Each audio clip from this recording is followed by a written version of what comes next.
Hello everyone, my name is Dirk Mevis. And I'm Andreja Lenarčič. This is the first paper in the ESM Discussion Paper series.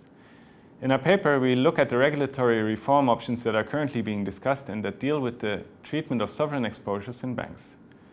In particular, we tried to disentangle this complex issue which involves two important sectors of the economy, the banking sector and the sovereign, and the links between them. In particular, we look at two basic reform options. The first is the introduction of positive risk weights for banks' exposures to sovereigns from which they are currently exempt. The second is the introduction of exposure limits to any particular sovereign. We find that both options would increase banks' ability to absorb losses, either due to higher capital buffers or due to more diversification. They would also improve banks' risk management and reduce the systemic risk due to lower leverage in the banking sector.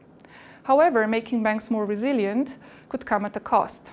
Banks would try to deal with new regulation by either injecting fresh capital or reducing their sovereign exposures or simply limiting their demand for new issues.